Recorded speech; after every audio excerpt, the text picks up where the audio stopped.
On this episode, we continue with our parenting series. Today we're joined by Linda Ranson Jacobs, the creator and developer of Divorce Care for Kids. That's up next on this episode of the Healing Place Marriage and Family Podcast.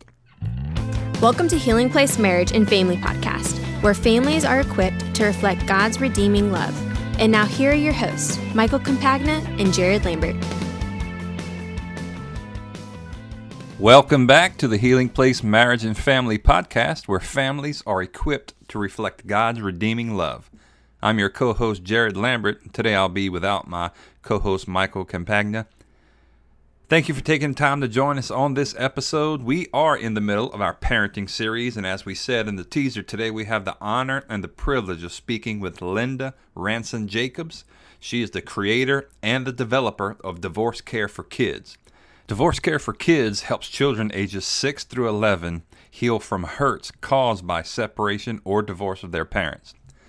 At Healing Place Church, our Divorce Care for Kids group, children learn how God's love strengthens them and gives them hope and joy. Children also build friendships with those in similar situations. Divorce Care for Kids does have a sign-up process, and we offer it once every spring and fall. It runs simultaneously with the adult divorce recovery class. Divorce Care for Kids class cost is $20 to cover supplies. Siblings are strongly encouraged to take the class in separate semesters. If you have any more questions or want to sign up for Divorce Care for Kids or Divorce Care class, email us at newbeginnings@healingplacechurch.org. That's New Beginnings, all one word, newbeginnings@healingplacechurch.org. Well, today's guest, Linda Ranson Jacobs, is one of the forefront leaders in the areas of children and divorce and single-parent family needs. Having been both divorced and widowed, Linda was a single mom who learned firsthand the emotional and support needs of broken families, and she developed a passion to help these hurting families. As a children's ministry director, children's program developer, speaker, author, trainer, and therapeutic child care center owner, Linda has assisted countless single-parent families and their children. In 2004, Linda created and developed Divorce Care for Kids. It's a Bible-based, Christ-centered ministry tool designed to bring healing, comfort, coping, and communication skills to children coming out of a divorce. For 8 years, she served as the Divorce Care for Kids Executive Director and is now the Divorce Care for Kids Ambassador, where she helps spread the word about Divorce Care for Kids and teaches ministry leaders how to create a family-friendly church for single parents and their kids, and also how to help children who have challenging behaviors. Ms. Linda also contributes to many blogs and periodicals, including Divorce Ministry for Kids, Relevant Children's Ministry, biblicalparenting.org, CM Connect Radio, and K Magazine. Miss Linda, we appreciate you carving out time to join us for this episode. Welcome to the show. How are you doing today? I'm doing good, and thank you for inviting me. I just love doing these kind of shows, so thank you. Awesome. Yeah, anything where we can help people. So, all right, so let's get right on into it. Why don't we talk a little bit to start off about what are some of the more common parenting challenges during and after a divorce for kids? Well, basically, right after a divorce, or even in the divorce process and after divorce, the parents are pretty stressed out, or at least one parent's going to be stressed out, but most time it's both parents. So these parents can't think logically. You know, I don't know if you've ever been under a lot of stress, but your mind is just consumed. Right. And you just have, you're just looping through, you just keep these thoughts, just keep looping. It's like a big circle, and they just keep looping and looping, and you're trying to figure out what you did wrong, or I'm going to say this, or when I go to court, I'm going to do that. I've got to remember to tell my lawyer, blah, blah, blah. And so really, you're just so overwhelmed, you can't even think about parenting. And then your third grade child walks in and says, I got in trouble at school today, and you're supposed to call the teacher. And it's just almost too much for the parents to handle. So I think probably the biggest challenge is just learning how to de-stress so you can parent your children during that time. I know for myself, there was probably the first 6 months after my children's father left, my husband left, I didn't even parent. I mean, my kids just existed. I would just stumble home and stumble upstairs. I don't even know what they ate. I mean, you're just so overwhelmed, you just can't think at the time. So I would think that would probably be the biggest challenge, is just figuring out how to handle the stress, what to do with the stress, putting the stress aside so you can parent your kids. Right. I've always heard that divorce was one of the most stressful things that a person can go through. So if we have some listeners out there and you're just wondering why you're struggling, can we just encourage them to let them know that this is a stressful season for them, and to really make sure that they balance, taking care of their own heart, taking care of their own soul, and they want to be healthy in order to provide a healthy environment for their children. Wouldn't you say that's right? Yes, and just be encouraged that you will get through this time. It's just so overwhelming right now, but get into some type of a divorce support group like Divorce Care, or in a Sunday school class, or a Bible study, or a small group where you have an outlet where you can, I couldn't even pray for a while. That sounds terrible, but you're just overwhelmed. So, and nobody told me that was okay. It's okay right now. Just get through your day and just know that you're going to get through this time. You will survive, and your kids will survive too. Right. And just, again, encourage listeners, we serve a Savior who is familiar with grief and acquainted with our sufferings, and we know that the veil was torn, and now we have access into the Holy of Holies. So the last thing we need to do during times of hurt is run away from God. So I just really encourage, this is a time to press in, and to really, even if it's against your flesh, or if it's against your mind or emotions, just like you said, get into a group, draw near to the Lord during this time. Let's talk about the children. How, from your experience, how does divorce typically affect the children involved? Well, believe it or not, it affects their behavior most of all. And this is when you may start getting calls from the school teacher or the Sunday school teacher, or grandma says they're just so out of control. What do I do with them? Because the child is just... they don't know what's going on. It's chaos, and so it affects their behavior because everything has changed. Many times the schedules have changed, the routines have changed. Maybe, maybe rituals have changed. Maybe Daddy high-fived little Johnny every morning when he left for work, and they high-fived or fist-bumped, and he'd always say, "Have a wonderful day." And then all of a sudden, Daddy's gone. There's no fist-bump. There's no high-five. That ritual needs to be replaced. That doesn't mean Mom needs to go and high-five Johnny, but there needs to be something that takes place. It's kind of a goodbye ritual. So Mom needs to develop something, or if the little boy lives with Dad, whatever those things have changed for the child. So we have to think about their behavior. And I was just talking to a parent this last weekend, and she had she something about a computer, and she told her son he couldn't use it. Well, he lied, and he used the computer, and so she got him from the computer immediately, and he yelled at her, and this is so typical. And what we need to do during these times as parents is we need to provide grace and mercy to these children. That doesn't mean they can just get by with doing whatever. But I said to this mom, at that moment when you realized he was lying to you, that would have been a good time to step back and say, you know what, even if you have to put your hand up, you know what, I need to think about this for a little bit because I don't want to react in the moment. So I'm going to go talk to God about this, and you and I will talk later. So that calms the situation down. That also calms Mom or Dad down, because when we're stressed out and when they're throws of parenting alone, we tend to react. And so instead of reacting, we need to step back, think about it, and then act on the situation. Don't react, but act to the situation. These children can't think logically, and they think if one parent left, is the other parent going to leave me too? Mm-hmm. So again, these children are under stress too. Does that make sense? Absolutely. I mean, we did some work with the Humanitarian Disaster Institute during the floods from up at Wheaton College, and we were speaking about specifically children, and they were saying how important routine was and how important it was for them to feel secure. And, just like a natural disaster, a divorce or a separation, it really affects the children. Wouldn't you agree? Oh, absolutely. And now in a lot of areas, I'm not sure where you are in Baton Rouge, but in many areas like where I am, Florida, the judges are just automatically doing shared custody. This is not where the child visits the other parent on the weekend. This is joint shared custody. Everything is shared. Yeah. So the child lives at mom's house one week, and then the child lives at dad's house one week, and then the child lives at mom's house. So routines can be entirely different. It's just very confusing for these children. I mean, like, did I leave my backpack at dad's, or is my backpack at mom's? Is my favorite shirt in the drawer at mom's house, or is the shirt I'm supposed to wear to the concert at dad's house? So do you see, all these things are floating around. It's no wonder their behavior's out of control. Yeah, and I'm sure it varies over the different ages. Okay, let's talk about what are some behaviors that we can look for in our children to indicate that they are struggling?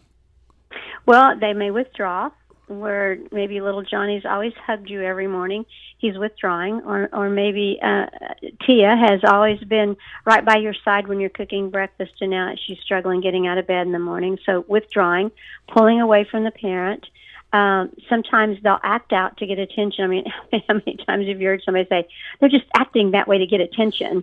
And I say, well, duh, given the attention they need, then yes, they are acting out to get the attention. So we do need to give them attention.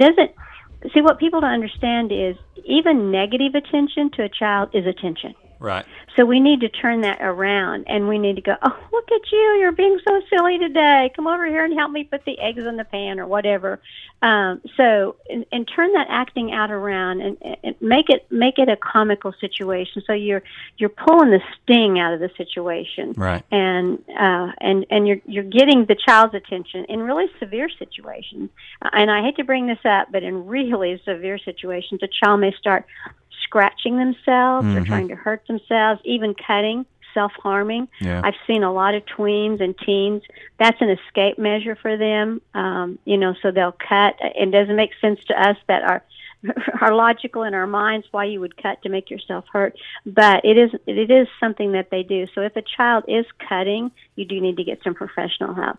Absolutely. But a lot of children will just start by scratching their skin really bad, or maybe they'll pick at a little wound, and then it just gets deeper and deeper. So that's one thing. Also, teens and tweens will escape into their devices. Where an elementary age child or a preschool may pull away, a tween or a teen will you can't get their face out of their phone or their device or their game or whatever it is they're doing.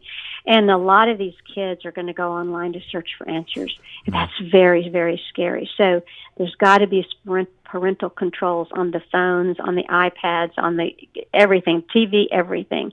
And I know parents are stressed out, but please, there's got to be controls on this online behaviors. Yeah. Is there data or studies that shows typically when self-harming may begin in kids going through trauma?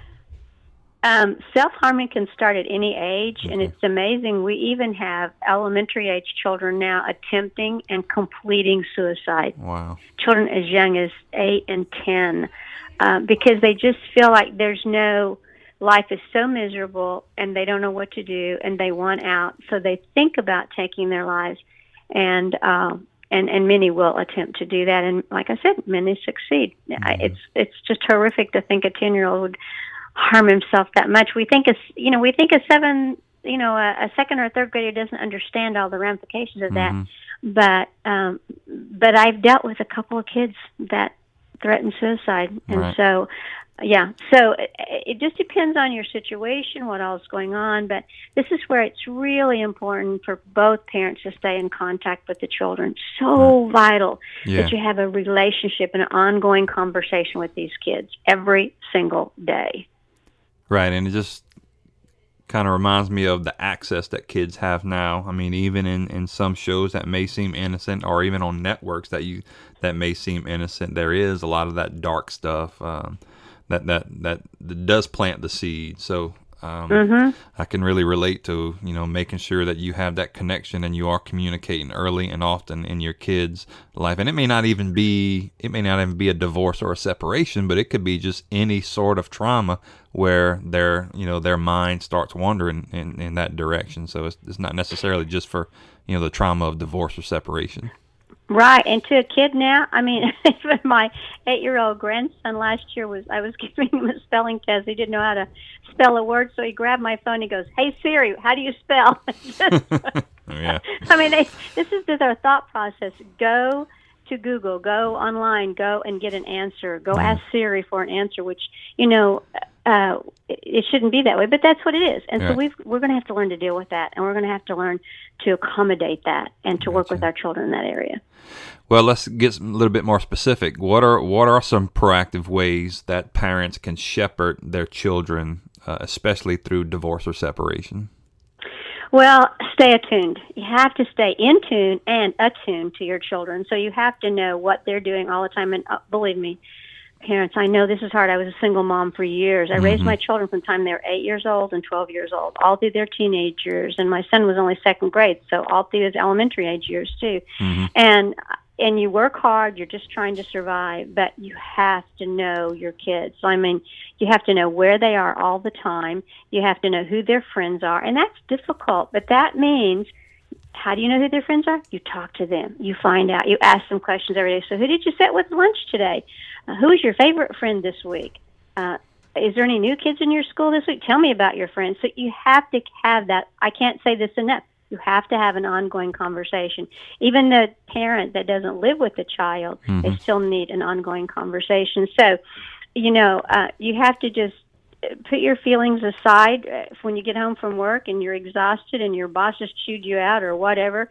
You just have to lay that aside while you deal with your children. You can pick that up later on before you go to bed or early the next morning, whenever. And then create fun times with your kids. Oh my gosh, this is so important. Crazy fun things that you can do and be spontaneous.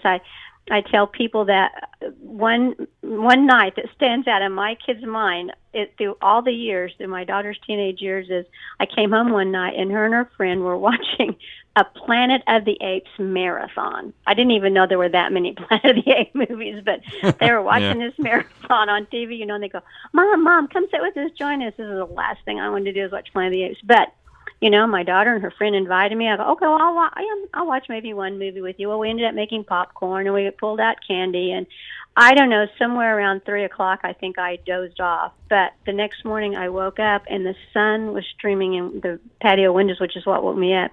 My son had moved to the couch, sound asleep. Here's my daughter and her friend sprawled out on the floor. The TV's still blaring.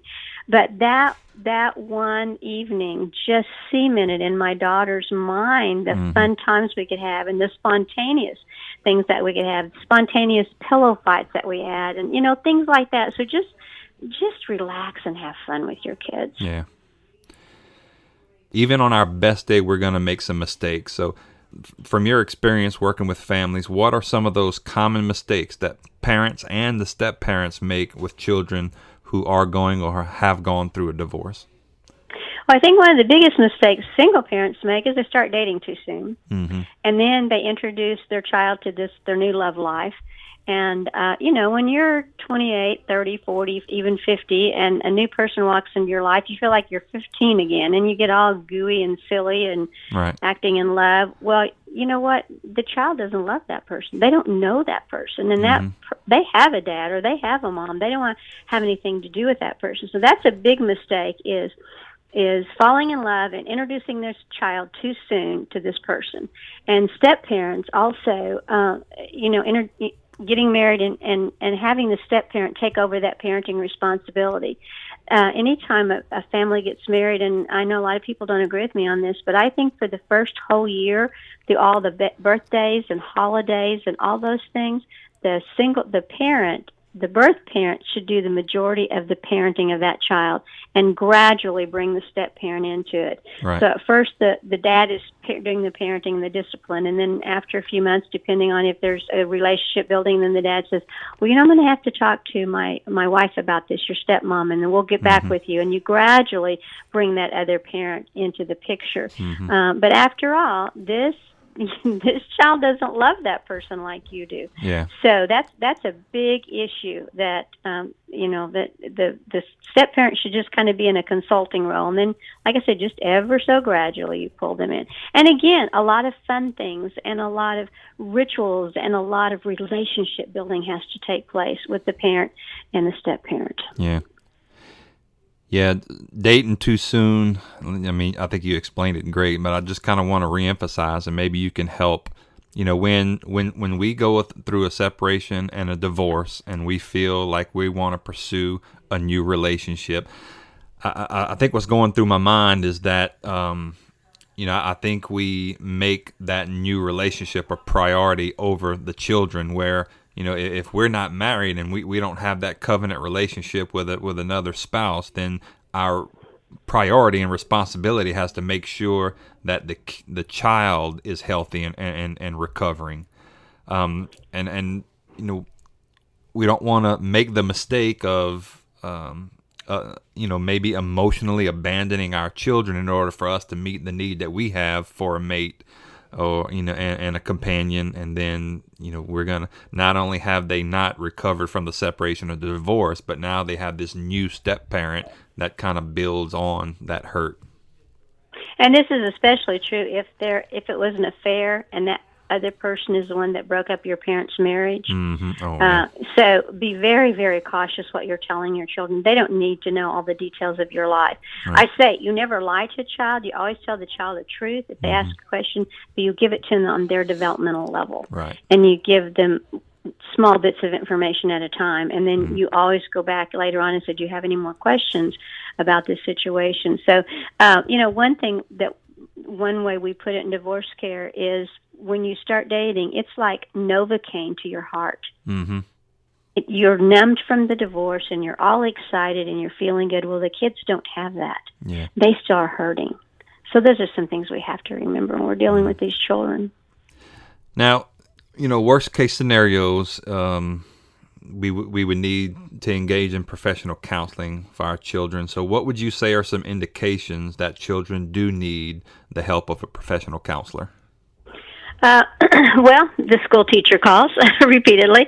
If you get one or two calls from school, that's not that big a deal. It's a transition time. But you start getting a lot of calls from school, excuse me, or you pick the child up from child care and several days in a row, there's issues, or when you walk in the door, the child care teachers, after-school teachers rolling her eyes.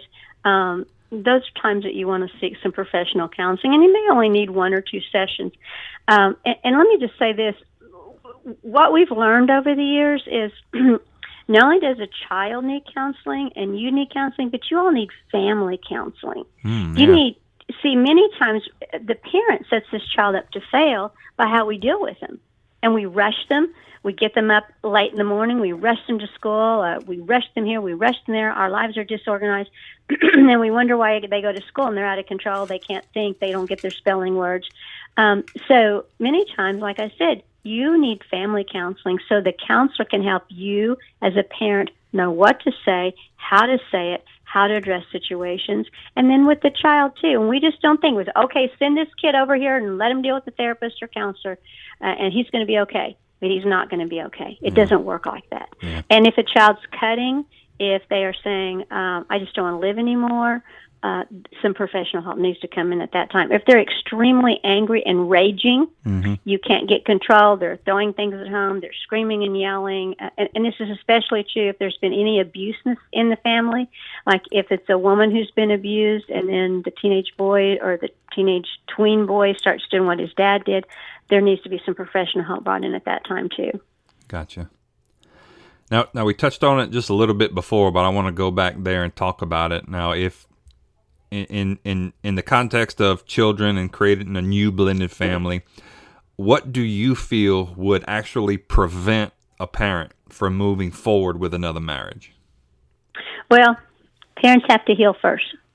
And I can't say this loudly and strongly enough. Parent, you have to heal first from whatever brought you into single parenting. If it was a divorce or death, you have to heal from that. If you don't heal, you're disrupting your single parent home. And there's a difference between a broken home and a single parent home. And that's a whole nother podcast that we need to do. But when you're hurting and you're not parenting, you have a broken home.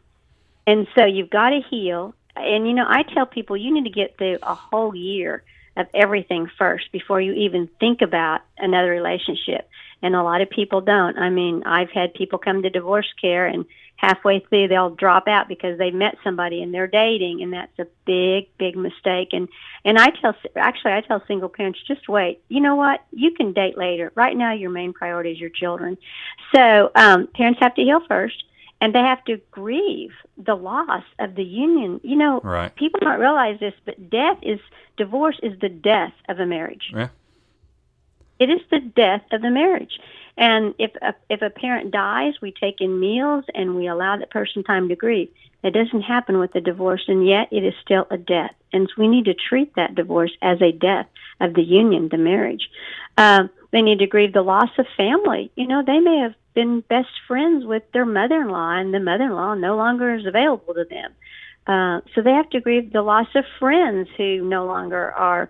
You know, you have couple friends, and when you're single, you no longer have couple friends. You have to grieve that loss. And maybe you have to grieve the loss of your place in the church. Maybe you're not allowed to teach that class you used to teach or do whatever it was you did at the church because now you're divorced.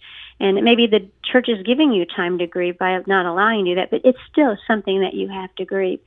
So, you know, just pray before you get involved in a blended family, and then go slowly into that blended family. Go slowly into that step family.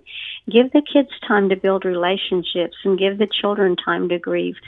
You know, and if you've been parenting for a long time, single parenting, still, your children need time to even grieve the single parent, because now you're bringing someone else into the home. Yeah. So just a lot of issues that we have to remember as we blend these families, and it's just exactly what it is. It's a blending of two different families that we're bringing together. Awesome. All right, Miss Linda, wanted to give you the opportunity to share any projects or resources that you have available. I know specifically for Divorce Care for Kids, you can get information at their website, www.dc4k.org. That's www.dc4k.org. Anything outside of the website, any projects or events you got coming up you'd like to share? Well, you know, on the website, there's a place on dc4k.org called Parent Zone, and there's all kinds of articles for parents to read on the Parent Zone about parenting your children in divorce. I also blog extensively, and that's at blog.dc4k.org. Just put the blog in front of dc4k.org. And there's probably 300 articles on there, and there's things for school teachers and brain research and children in trauma and crisis on that. So, and then I blog on careleader.org, which is a new website that's just come up. Awesome. So, so those are just some resources that you guys can have access to. And now as far as projects and things, I'm always going out speaking somewhere. So.